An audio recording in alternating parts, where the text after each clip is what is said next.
The 9 minutes between finding Heath and calling 911, and the 3 phone calls made instead. January 22, 2008. 3 p.m. Soho, Manhattan. Masseuse Diana Woolazin enters the bedroom of a 4th-floor loft apartment on Broome Street. Heath Ledger lies face down on the bed, naked, sheet pulled to his shoulders. She tries to wake him. He doesn't respond. His skin is cold. She picks up his cell phone and makes a call, but not to 911. At 3:17 p.m., she calls actress Mary-Kate Olsen in Los Angeles. 49 seconds. At 3:20 p.m., she calls Olsen again. 1 minute, 39 seconds. At 3:24 p.m., she calls Olsen a third time. 21 seconds. Finally, at 3:26 p.m., 9 minutes after discovering Heath unresponsive, Diana Woolazin dials 911. Paramedics arrive 7 minutes later. Heath Ledger is pronounced dead at 3:36 p.m. He was 28 years old. But the question that investigators, the media, and Heath's family still ask, why did it take 9 minutes to call for help? Why were 3 calls to a celebrity the first response? And in those 9 minutes, could anything have changed?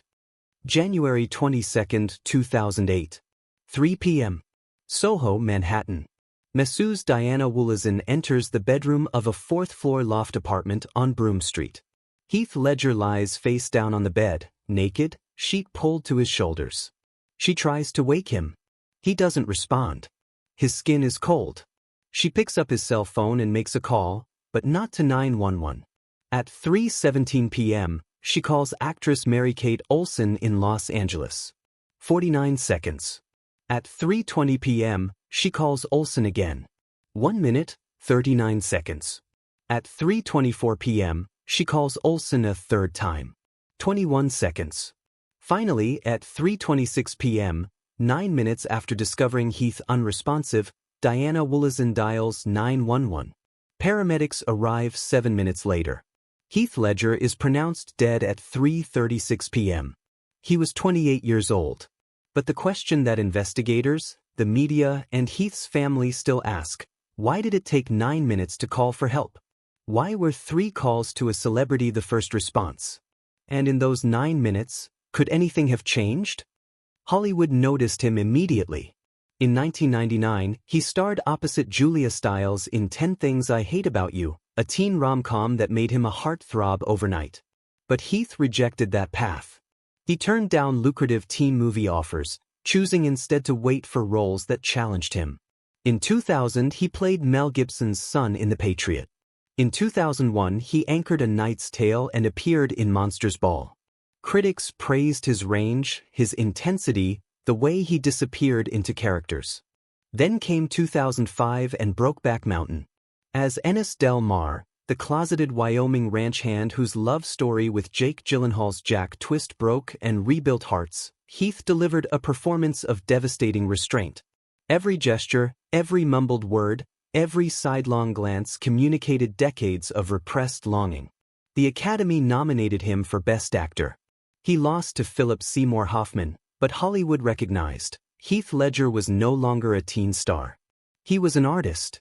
Off-screen, Heath's life paralleled his intensity. In 2004, he met actress Michelle Williams on the set of Brokeback Mountain. They fell deeply in love, moved to Brooklyn together, sought privacy away from Hollywood's glare. In October 2005, their daughter Matilda was born. Heath was besotted. Fatherhood grounded him in ways acting never could. But by September 2007, the relationship ended. The split was amicable publicly, devastating privately. Heath and Michelle agreed to co-parent Matilda, remaining in Brooklyn to stay close. By late 2007, Heath was exhausted. He'd just finished filming I'm Not There, playing one version of Bob Dylan in Todd Haynes' experimental biopic. The role required him to inhabit fragmentation, to perform dislocation. Then, without rest, he plunged into The Dark Knight, Christopher Nolan's Batman sequel, where Heath would play the Joker, not the campy Jack Nicholson version, but a psychopathic, mass-murdering, schizophrenic clown with zero empathy. Heath locked himself in a London hotel room for weeks, keeping a diary in the Joker's voice, testing makeup, perfecting that unnerving laugh. The immersion was total, the toll severe. In interviews during Dark Knight filming, Heath admitted he couldn't sleep. His mind raced. The Joker's chaos had infected his thoughts. He described lying in bed for an hour before giving up, maybe getting 2 hours of rest a night. He tried Ambien, 1 pill, then 2, but sleep remained elusive. Friends noticed he'd lost weight, looked gaunt, seemed distracted. But Heath insisted he was fine, just tired, just working hard. What nobody fully understood, Heath Ledger was in pain. Chronic insomnia. Lingering pneumonia he couldn't shake. Anxiety about the Dark Knight's reception, about whether his Joker would be accepted or ridiculed. He saw doctors. They prescribed medications, painkillers for a back injury, sleeping pills for insomnia, anti-anxiety drugs for the racing thoughts. Heath took them as prescribed, in therapeutic doses. But 6 different medications, even in small amounts, can create a toxic cocktail the body can't process. January 21st, Monday. Heath's housekeeper Teresa Solomon arrived at the apartment around 12:30 p.m. as usual, let herself in with her key. Heath was in his bedroom. The apartment was quiet. She went about her work, cleaning, organizing. At some point, she heard what sounded like snoring from the bedroom. Heath was sleeping. She didn't disturb him. That night, Heath was alone. Phone records would later show no calls made or received after early evening. He took his medications, the prescribed doses, nothing excessive individually. Oxycodone and hydrocodone for pain. Diazepam and alprazolam for anxiety. Temazepam for sleep. Doxylamine, an over-the-counter antihistamine, also for sleep. Each drug, taken alone at prescribed levels, was safe. Together, they created a synergy Heath's body couldn't survive. Respiratory depression. Cardiac suppression. Slowly, quietly as Heath slept, his breathing slowed, then stopped. There was no struggle, no dramatic moment. Just a gradual shutdown nobody witnessed. Tuesday, January 22, 2008. Teresa Solomon, the housekeeper, returned to the apartment around 12:30 p.m. At 1 p.m., she entered Heath's bedroom to change a light bulb in the adjoining bathroom. She saw him on the bed, face down, sheet pulled up, and heard what she thought was snoring. She left the room without concern. At some point between 1 p.m. and 2:45 p.m., Heath Ledger died. The medical examiner would never publicly disclose the exact time, but investigators estimated death occurred during that 90-minute window. At 2:45 p.m., Diana Woolazin arrived for Heath's scheduled massage appointment. She was 15 minutes early. She knocked on the bedroom door. No response. She called Heath's cell phone to wake him. No answer. Around 3 p.m., she entered the bedroom, began setting up her massage table. She approached the bed, tried to wake Heath. He didn't respond. She shook him. His skin felt cold.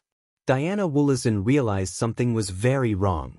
What happened next would be scrutinized, questioned, dissected for years. Diana picked up Heath's cell phone. Mary-Kate Olsen's number was programmed in. Diana knew Mary-Kate and Heath were friends. At 3:17 p.m., she called Mary-Kate in Los Angeles. The call lasted 49 seconds. According to police sources, Diana told Mary-Kate, "Heath is unconscious. I don't know what to do." Mary-Kate's response: she would send private security guards she employed in New York to the apartment. Not call 911 immediately. Not, I'll call for help. She offered to send her personal security team. Diana hung up. 3 minutes later, at 3:20 p.m., Diana called Mary-Kate again. This call lasted 1 minute and 39 seconds. According to reports, Diana's panic had intensified. "I think he may be dead." Still, no one had called 911. Mary-Kate again assured Diana her security team was on the way. At 3:24 p.m., Diana called Mary-Kate a third time. 21 seconds. Then, finally, at 3:26 p.m., 9 minutes after first calling Mary-Kate, Diana Woolazin dialed 911.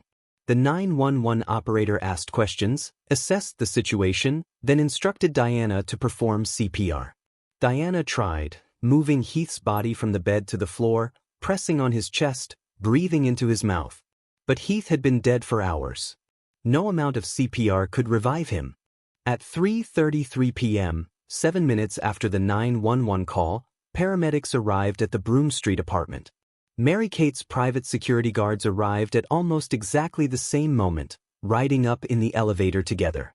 Paramedics took over resuscitation efforts, defibrillator, advanced CPR, but it was futile. At 3:36 p.m., Heath Ledger was officially pronounced dead. 19 minutes had elapsed since Diana Woolazin's first call to Mary-Kate Olsen. Police investigated the 9-minute delay. Diana Woolazin told them she didn't want to create a media circus. She thought calling Mary-Kate first might help her handle the situation more privately. Law enforcement officials publicly stated no one did anything illegal. There's no law requiring an immediate 911 call when discovering an unresponsive person, no evidence that calling sooner would have changed the outcome. Heath was likely dead for hours before Diana found him. But questions persisted. Why not call 911 immediately? Why assume a celebrity friend's security team was more appropriate than trained paramedics? And why did Mary-Kate Olsen, informed 3 times that Heath was unconscious and possibly dead, never tell Diana to hang up and call emergency services? News of Heath's death broke within hours. By evening, media crews surrounded the Broome Street building. Fans left flowers, candles, handwritten notes. The world struggled to process. Heath Ledger, just 28, was gone. The medical examiner performed an autopsy on January 23. Initial results were inconclusive. Toxicology tests took 2 weeks. On February 6, the New York City Medical Examiner released the official cause of death: acute intoxication by the combined effects of oxycodone, hydrocodone, diazepam, temazepam, alprazolam, and doxylamine. Manner of death: accident, resulting from abuse of prescription medications. The report emphasized, no drug was taken in excess individually. The combination proved lethal. Heath's father Kim released a statement. While no medications were taken in excess, we learned today the combination of doctor-prescribed drugs proved lethal for our boy. Heath's accidental death serves as a caution to the hidden dangers of combining prescription medication even at low dosage. Michelle Williams and 2-year-old Matilda, who'd been in Sweden where Michelle was filming, returned to Brooklyn. The grief was private, crushing. Heath's family brought his body back to Australia.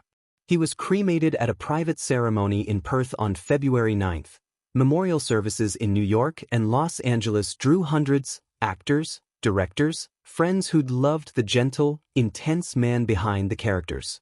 6 months later, The Dark Knight premiered. Heath's Joker was transcendent, chaotic, terrifying, magnetic, a performance so complete it erased the actor entirely. Critics called it one of the greatest performances in cinema history. The film grossed over $1 billion. And Heath wasn't there to see it. On February 22, 2009, at the 81st Academy Awards, Heath Ledger won the Oscar for Best Supporting Actor posthumously. His parents and sister accepted on his behalf. Kim Ledger stood at the podium, held the golden statue, and said simply, "This award tonight would have humbly validated Heath's quiet determination to be truly accepted by you all here, his peers, within an industry he so loved." Heath's death catalyzed national conversation about prescription drug safety. The term combined drug intoxication entered public discourse. Doctors began scrutinizing medication interactions more carefully. The opioid crisis, just beginning to show its scale, would claim hundreds of thousands more lives in the coming decade. Heath became a cautionary symbol. You can follow doctors' orders and still die. The 9-minute delay between Diana Woolazin finding Heath and calling 911 remains one of the story's haunting details. Could those 9 minutes have mattered? Medical experts say almost certainly not. Heath had been dead for hours, his body already in rigor mortis when paramedics arrived. But the human instinct to search for turning points, for moments where different choices might have changed everything, persists. The image of Diana Woolazin making 3 phone calls to a celebrity instead of immediately calling emergency services feels wrong, even if legally and medically it made no difference. Mary-Kate Olsen was never charged with anything, never publicly explained her role beyond brief statements through lawyers. She and Heath had been friends. She wanted to help. Whether her advice to send private security instead of immediately directing Diana to call 911 constitutes some failure of judgment remains debated, though no evidence suggests she understood the severity initially. Heath Ledger's legacy lives in his work, particularly The Dark Knight, which redefined what comic book movies could be, and Brokeback Mountain, which helped shift cultural conversations about masculinity and love. His daughter Matilda, now a teenager, inherited his entire estate. She'll grow up knowing her father through film, through stories, through the collective grief of millions who mourn someone they never met. The apartment on Broome Street where Heath died has new tenants now. The building looks like any other Soho loft. But every January 22nd, a few flowers appear on the sidewalk outside, left by people who remember, who still mourn, who wonder what Heath Ledger might have created had he slept more soundly that winter night. Some stories end. Legends don't. This is CLS.